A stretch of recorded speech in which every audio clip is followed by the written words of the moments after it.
First, I'll just note I've kind of just followed a little bit this tragedy in Louisville. It just is awful. So certainly our prayers go out to everybody involved in that, and man, hopefully that we can have the best news possible and the best resolution of that, and just know that BBN is just fully engaged in that, in best wishes for everybody there. I'm grateful for this Nicholls team. I like this team. They were actually really good last year, and I think they're going to be good again this year. Coach is doing a terrific job, and it was good for us. We had some tightness on the floor on the offensive end, but I was so proud of our guys' first half defensive performance. I thought we really focused the last several days on communicating defensively and trying to fulfill some different assignments, and I thought we did very well in the first half. Proud of Malachi Moreno. His goal is to be a 4 offensive rebound a game guy, and so he started off well. I'm really proud of D.A. Deb's going to check this, but I think it's the first time in his career he's been 6 assists, 0 turnovers, and was really good, kind of climbing back into action. I'm proud of us on the offensive glass with 15 offensive rebounds. That's where we need to live consistently. So there were some good things, and certainly a bunch of tightness, and we have a long road to keep getting better, but I'm excited about coaching this team. Let's go. Mark, it seemed like you guys really struggled to penetrate in the first half, and then second half you come out, Otega goes, Colin goes. There was a lot more of it. Was that an emphasis at halftime, and what was going on with the first half struggles there? Well, all we do is work on the defensive end right now, so we're going to have to spend a little bit of time on the offensive end. I felt like we were tentative and a little tight. We had a tough time catching balls early in the game, and sometimes you're so excited about beginning this journey. This is our first step in this journey. That's going to be, we're so excited. We've been building on this for a while now, and so I think we were a little just lost in the weeds a little bit on the offensive side, and we have a talented group offensively. We'll be really good there. We just weren't great in the first half.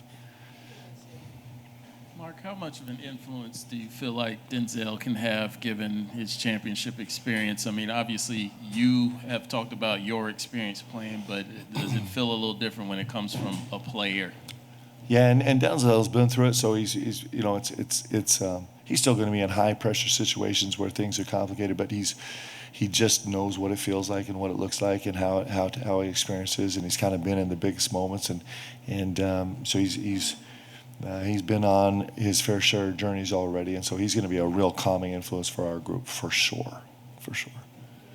Coach, you got to watch Colin kind of have his biggest game tonight because you've been with him for so long, one of the players you've been with for the longest. What was it like just getting to watch him really show off his stuff and have such a good performance? Yeah, I thought Colin started out the game elite defensively. I thought he made great defensive plays early in the game. And again, none of us had much of a rhythm offensively, so it was nice to see him find some comfort level on the offensive end late too. Mark, you referenced Malachi off the top, but just for all you guys, all your debutants tonight, officially, him, Jasper, Andrea, just what'd you like about their performance? It seemed like all of them kind of flourished in their different roles. Yeah, Jasper had a huge challenge the last couple of days. He knew, we talked about him on the defensive end. I thought he was much improved tonight.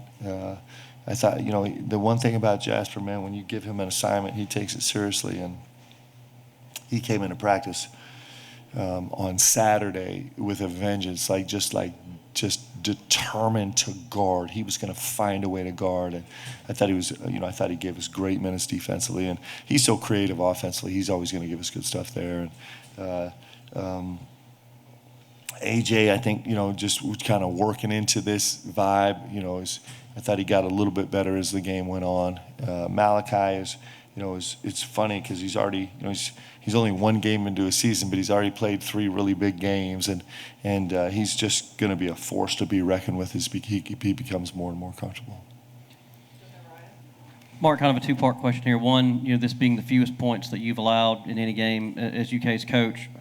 The first question being, how much does that kind of excite you about what the potential? But then secondly, knowing the levels you could go up once JQ is healthy with his rim protection. I'm really excited about that. We held them to 15 in the first half. The all-time record at UK is 11. So we were 4 points, 2 baskets shy of that. So that was, I like it. You know, we started leaking a little bit in the second half, but I thought overall it was a 10-kill game. And it, you know, it's the first time I've coached a team here that's got to 10 kills in a game, so I was really proud of that. We can get so much better, and our defense going to have to carry us at some points this season, and that's okay, because that can be a real strength of ours, and that's going to be a fun piece of this game for us. Coach, you guys are fighting the injury bug already. Denzel came back tonight. Jalen's been out. JQ's been out for extended period of time. Trent goes down tonight. Do you have an update on Trent? And how are these injuries letting you learn about players in different roles and what they can do? So kind of a two-part question. Yeah, Trent is, you know, he one of the assistants came up to me I think at the end of the first half or beginning of the second half and said, Trent's good to go. And I was like, that's the craziest thing I've ever heard. Yeah, Trent's the toughest dude I know. He was in a lot of pain on the floor, and he doesn't ever show that. So I went to Brandon Wells, walked down the sideline of Brandon Wells. I'm like, Brandon, is he ready to go? And he's like, yeah, we just tested him. He cut, he ran. He said he's feeling fine. And my direct quote was like, well, Trent Noah is a liar. I think I yelled it probably louder than I should have. He's just such a tough kid, so I'm glad we were able to get through the game and not have to put him back in. We got to get him healthy because he's an important part of this team. But, you know, one of the luxuries we have is we have guys, and we have guys, and we have a lot of guys that can go play and go compete. And so, you know, we have some depth that we didn't have last year. Our guys were incredible last year, but you know, we should be able to overcome some of those issues this year, handle them a little bit better. Mark, after the Georgetown game, Mo and Ortega just seemed to really take it personally, the lack of defense, the ball screen defense especially. How personally did the team collectively take that going into the weekend's practices? And how much of that, especially ball screen defense, is going to be you're going to need to get that connectivity and get these guys on the court against outside It's really important. It's really important. It's going to determine how good we are this year. You know, it was nice. Jalen Rice, you know, kind of got a little bit of action in the second half, and so we switched up the matchup, put Ortega on him, and then just blitzed every ball screen. And so it was just a out of timeout adjustment, and our guys were actually able to execute it twice. The first time ended up being a turnover out of bounds, and the second time was unbelievable blitz late by Yella to do it. So I like the fact that our guys are far enough advanced right now that we can just make simple adjustments like that in the game, and you can actually go execute them pretty well. And it's going to be important for us to be able to do that this season. It's going to be really important. But it's fun. Like, guarding is fun. Like, it's inspiring, actually. It's pretty great. You know, one of the things, we had so much frustration in the first half offensively. We were just tight and didn't feel right, no flow. And so every single timeout is a conversation about, like, guys, this is unbelievable.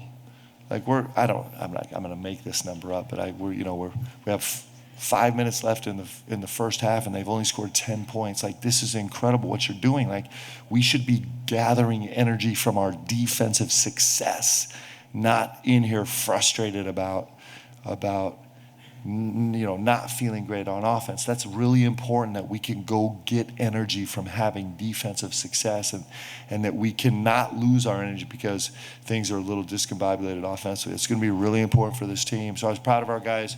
You know, it wasn't easy for them to do that, but they fought hard enough to kind of stay focused on that task at hand at the first half, which was great.